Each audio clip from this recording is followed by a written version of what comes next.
Are you ready to revolutionize your relationship with money?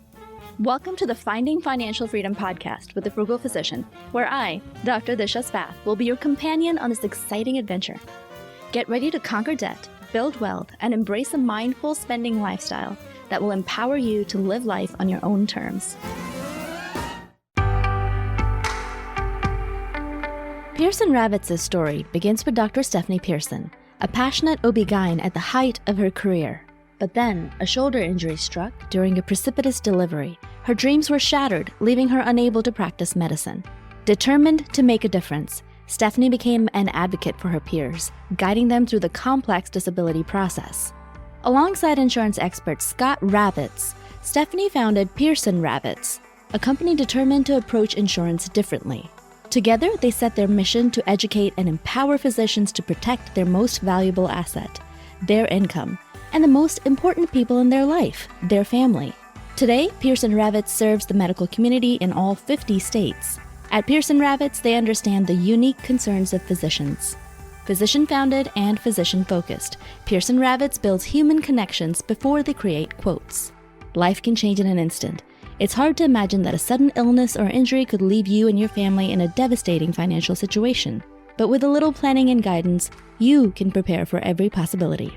Visit PearsonRavitz.com to schedule your consultation with a Pearson Ravitz advisor. Hello, friends. Welcome back to Finding Financial Freedom with the Frugal Physician podcast. I'm your host, Dr. Disha Spath, bringing you the best tips and tricks to make your money work for you. Whether you're paying down debt, investing smart, or just trying to keep a bit more in your pocket, you're in the right place. Today, we have a very special guest, Kyle Claussen, the CEO of Resolve, a champion for physicians navigating the tricky waters of employment contracts. With a decade of experience under his belt and a personal life filled with family and furry friends, Kyle is here to help us understand how mastering our contracts can be a big step towards financial freedom. Hey, Kyle, welcome. Hey, thanks for having me. I'm so happy to have you here. You are the CEO of your company, and I'm so glad you do what you do because I think it is such a valuable resource for physicians at an affordable price point. But first, tell us a little bit about yourself and your family. Sure. I'm a dad. I've got 3 kids. My wife is an ophthalmologist. My kids are at that age where it feels like we have baseball or basketball or, some event every single night. We're busy with that.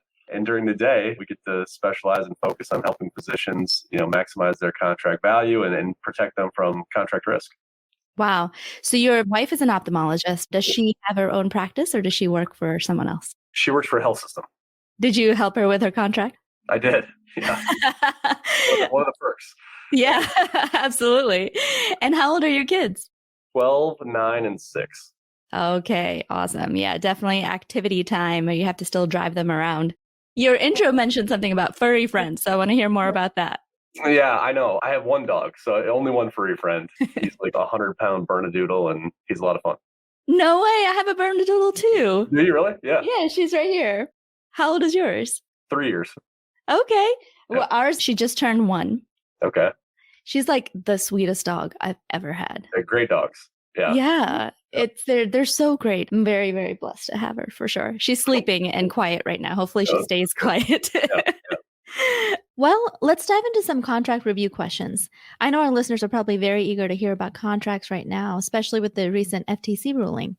But first, can you tell us some common pitfalls that physicians face when reviewing their contracts? Yeah, I think maybe the first pitfall is that I still think the majority of physicians don't really read them much. There's kind of this mentality coming out of med school and then going into the match and residency where there's not a lot of choice. Kind of you're told where to go. We see that trickle into a lot of our clients early on. It's just kind of I have to take this contract or I have to take what's offered initially without knowing that you finally have some power and some leverage, right? Yeah. Negotiating. So I think that's probably the biggest pitfall is kind of that mindset, taking ownership of your career and making sure you get what you need to. After that, there's a ton of things, right? I mean, all the protections that we want you to have as far as protecting your schedule and what your job is going to look like, to making sure you're paid fairly. And then finally, make sure we're protecting you on the way out if kind of the worst case scenario happens or you just have to leave and move somewhere else. So there's a lot in them. We just hope people pay attention to what they're signing. You're totally right about the mindset because it took me a little while to realize that I had this Stockholm syndrome almost going on with medicine. In our training, we're trained to do what is needed, do what the system requires, and excel at all the hurdles that they put in front of us. It's our job to prove ourselves. And at the end of it, we really come out with this real people pleasing mentality. And it's hard to look at ourselves and be like, I'm worth something. I deserve a good contract. Healthcare is a huge part of our economy. It's Hmm. almost 20% of the GDP. We know physicians drive almost all that revenue, right? I mean, nothing gets billed without your license. Most of it gets billed because of your license. Understanding that there's a shortage of physicians, so the economics are in your favor. There's supply and demand, right? Swing your way. We just really think fairness is important, and understanding the value that you're bringing to the organization is important, or private practice, whatever you're looking at. I agree with you. We wish more physicians would push for what they need. Absolutely. What are some of the common things that you're looking at in contracts, specifically in the wording that people should be watching out for when they're reading the contract itself? I'll talk to you about kind of those three areas. The first thing that we think is really important is making sure whatever you've been told verbally, right, about shifts that you're going to work or scheduling or days of the week or locations, the language on that is almost always really broad, right? It just kind of says you're going to come to work for us and do whatever we tell you to, which is the opposite of what they've told you in the interview, right? The interview is very specific, and here's where you're going to work and when you're going to work. We find that when that changes, right, and it's usually a change that our clients don't like, that causes problems, and that Yes. causes people to move right from one employer to the next, which is financially tough, right? Potentially geographically, having to relocate yourself because of a non-compete. So we think that area, being too broad or too vague or too much kind of in the employer's discretion is really a tough spot to start. Careful on that. Yeah, I've definitely seen people get screwed over because they were told they were going to be working in one clinic, and then when they start working in a different clinic. A lot of times you get a very rosy picture of the call schedule when you interview, and then when you actually start, it's a totally different story. I've noticed during my job hunts that a lot of contracts are presented as standard across the spectrum. How can physicians navigate that and maybe negotiate things that they want in the contract? Yeah, I think you're going to hear that from everybody. So whether it's a two-person practice or a large health system, they're going to tell you that this is the same contract that everybody signed before you, right? And we don't change terms. Rarely is that true. I mean, even in the large systems that want to keep certain components consistent, they'll often modify a schedule or an exhibit to incorporate terms that are important to you. We see changes all day, every day. I mean, it's easy for us to say that because this is the chair we sit in, right? We see a lot of different options, and most clients are only going to see 2 or 3 contracts at a time. But I think you have to go in with the idea that this has to fit me. If it's their standard and that standard doesn't fit for your situation, you should be walking away from it, right? I mean, you should be telling them that that's a deal breaker and going somewhere else. So again, I think having multiple options helps you with that. It's easier to Yeah. walk away to option B if you have an option B. We certainly encourage you to be reviewing the entire market at the time you're looking at a contract. So don't just apply to one employer in that area, apply to several and see what you can get. Well, I think you should. So when we talk about fair market value, which is kind of the second biggest area, looking at surveys is great, and looking at, data points like, on our site of contracts that your colleagues have had, that's great too. But the best data point for you is I've got 3 offers in New York, or I've got 5 offers in Denver, because now you know for yourself what the market is going to show you. So we really think it's important to not zero in too early, to get those at least 3 or 4 offers to look at before you make a decision. So let's talk about salary. What are some trends in physician salaries that you've seen? Yeah, physician salary it's interesting because when you say salary, it implies that it's just you're paid, a certain rate for all of the work that you do. We still are seeing most contracts on some type of fee for service, right, model where you have a base or a guarantee, but there's also a work RVU component to it or a collection percentage, that you're going to be paid if that's their model. What's really most important usually is that conversion factor, how much you're getting paid per work RVU or what your collection percentage is, because most physician practices are very busy, right? When we look at total compensation, not just a base or a salary, the trends are going up, right? And at the same time, reimbursements, every time you look at the news, right, they're cutting reimbursement rates and going backwards. We think a lot of that has to do with the value that you're bringing. It's not just the physician service, right, that drives revenue, but there's also the downstream referrals that they can't pay you for, right, because of Stark violations, but it still Right. provides value to organizations. So we see employers still increasing pay, and when they have to compete, that's when you see the largest increases in your comp. You know, a lot of insurances are going to capitated payments for patients. How has that changed the negotiation of compensation?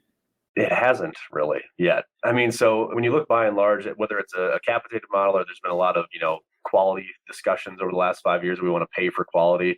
We Yeah. still see that as a very small percentage of total compensation for physicians. And so it's usually less than 5 or 10% being allocated to those types of buckets.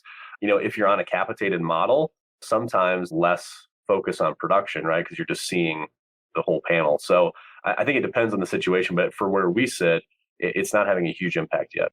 Are you saying that a lot of physicians are being offered ownership positions in their company? Or what's the trend on ownership for physicians? It's not great because most physicians now are employed. And so what I Yes. mean by employed is, private practice isn't dead. There still are private practices out there, but it's the minority position. It's like 20 to 25% of all physicians work in that setting. So if you're in that 25%, then usually it's a 2 or 3 year partnership track, sometimes longer, shorter, depends on, specialty and how big the private practice is. But most have no ownership anymore. They're working for a health system. They're an employee, W-2'd, right? And it's just like any other employee in the country. You don't have a lot of say in the organization and how that's run. That's unfortunate. We touched on call. Do you see that call schedules or minimum call, maximum call get defined in contracts? Not usually. The starting point is you're just going to take call for us, right? Right. But certainly you want to have some limitations on that. You don't want to take more call than your colleagues. You may want to cap on that if colleagues are leaving and it's hard to retain, right? So you force them to go pick up locum coverage for it. You also should know if you're being paid for call or not, right? Yeah. There's a certain amount of call that's unpaid that is part of your base salary usually, but if you're going to exceed that rate or that ratio, you should be being paid for that. So we see that as a major issue that ties into both scheduling and into compensation that you probably need to pay attention to. Yeah, absolutely. I think that's a very important part for anyone that's going to be taking call. Having to go into the hospital, especially, that can really impact your life in general if you get something that you weren't expecting when you start the job. Forget the burdens of tenants and toilets.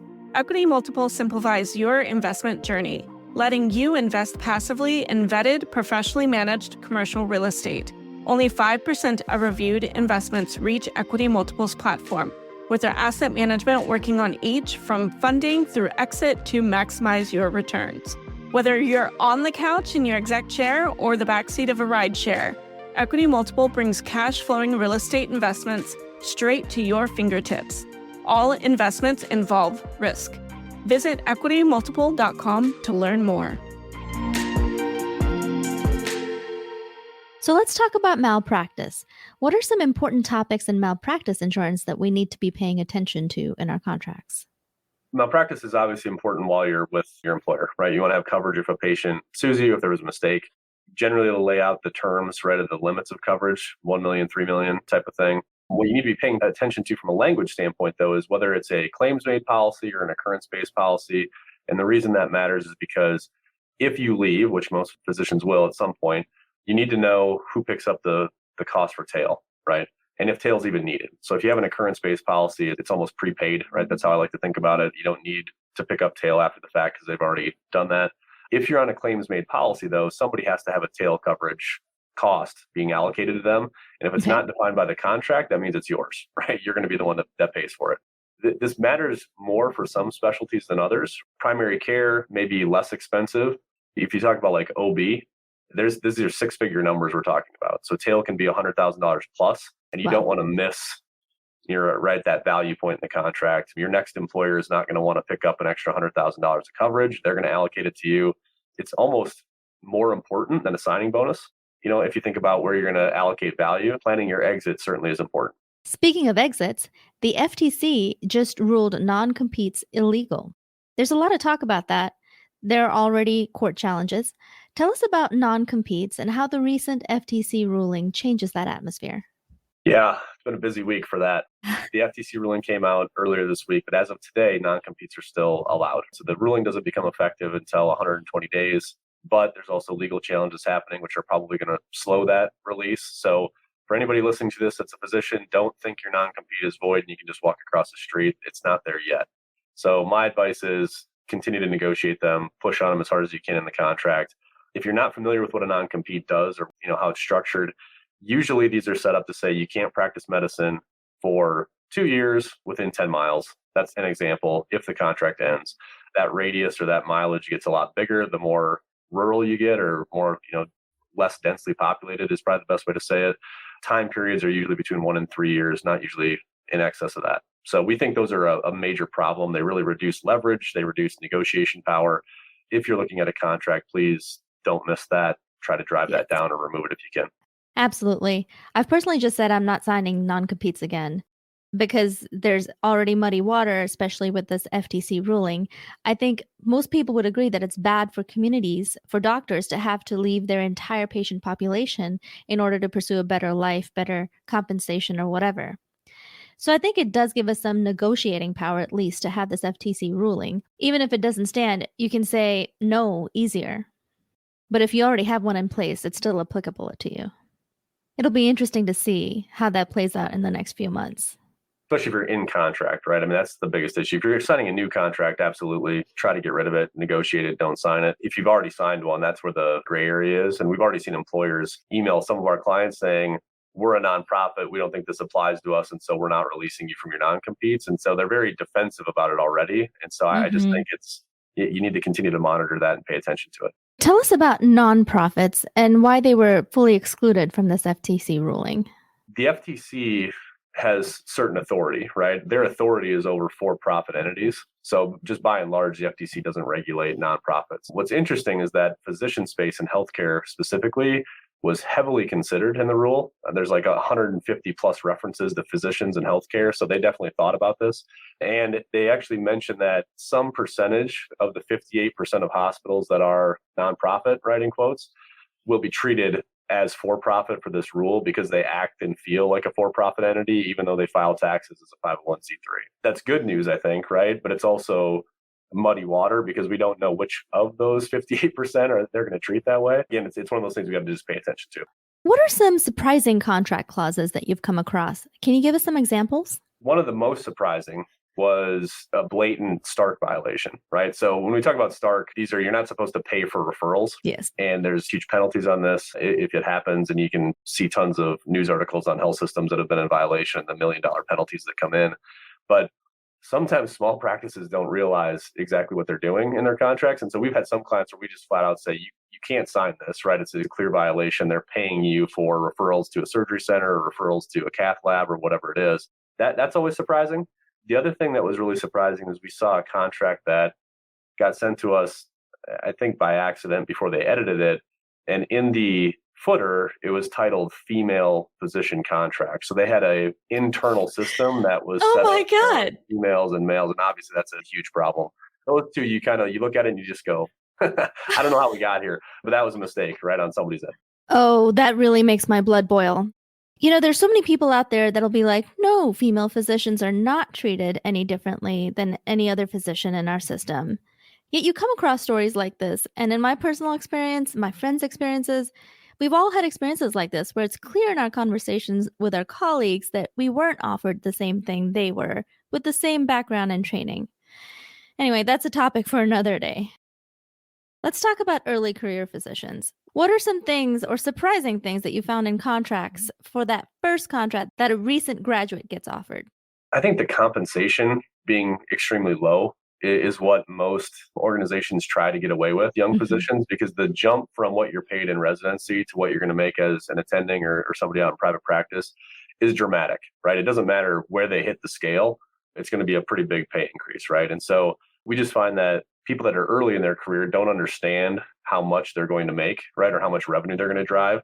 And so we see people signing contracts early, maybe even in med school, right? To go back to their hometown, and they'll take 10th percentile type money because it's such a big number compared to what they're at now versus what they should be at, which is median or above. And so I just think that not understanding the economics around medicine early in your career is a problem. And so when we talk about being financially healthy, right, which I know is a lot of your mission, I think saving money is important.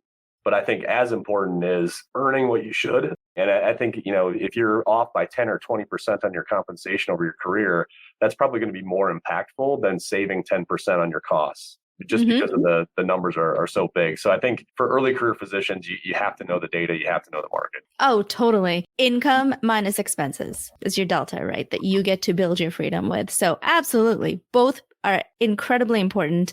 And the income numbers can change drastically for physicians if you don't know the actual compensation data. So that's why I really like partnering with your company, especially for any stage of your career. You should have a lawyer involved during contract negotiations, but especially in your early career to give you that data. What does your company do? And can you tell our listeners about how they can work with you? We provide a mix of technology and data and human expertise for various stages of your career. Specifically, if you're early on, there's data packages you can take a look at to help you understand, right, what your colleagues have had in their contracts, what some of those large surveys like MGMA are showing. So if your employer is saying, oh, we can't because of this, you can go in and then fact check that right on your own and see what the 75th percentile looks like versus the 90th percentile, that type of thing. And what we really want you to do, because we think it's so impactful, is get some guidance early on and talk to an attorney. Make sure you know what you're signing. Even if they say, no, we can't change it, you have to be educated on how bad is this. We work with thousands of physicians across the country. It's what we do all day, every day. And we're just really passionate about making sure you're treated fairly. So it's people, it's data, and it's analysis from an expert. That's what we do. So you have MGMA data that people can access. That's not usually accessible to physicians that don't own their companies. Correct. Yes. You're going to see from us is a mix of every contract that we've looked at, de-identified, anonymous, right? We're not going to show you, your colleague's contract necessarily, but you're also going to have access to the survey data with MGMA that you can, either take a look at online instantly, right, in a portal, and or get some custom analysis done based on your situation, especially if you're mid-career. That's important because there's a lot of different filters. I think it's 250 plus filters within MGMA. And so if your employer says, well, this is median, it's kind of a loaded question. It's median based on what, right? See. And so you want to make sure they're pulling things that are accurate for your situation. And that's all things that we can help with. Oh, yeah. I'm totally a data person, so that's super important to me as well.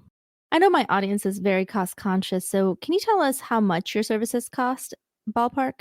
We, again, believe in transparency on that. So you can go to resolve.com and just check this out. But it's anywhere from free tools, right, which is great. You can take a look at some data for free, up to $2,000 if you have kind of higher level needs with needing attorneys and multiple contracts looked at, or you're exiting a position. So you're going to be between that number.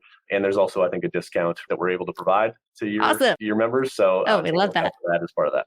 So make sure you mention you came from the Frugal Physician for that discount.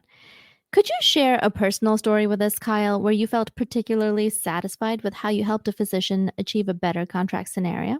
I'll tell you a story about what I thought was a very, very minor change, right? So when you talk about kind of what the exciting things are in a contract, it's, hey, we got somebody an extra $100,000 a year, right? That feels good. But this was not that. So the client was really focused on being in a certain geography, had some family needs where it was important to be around for kids that had special needs, and couldn't work at different satellites, had to be in one spot. And most health systems now have multiple locations.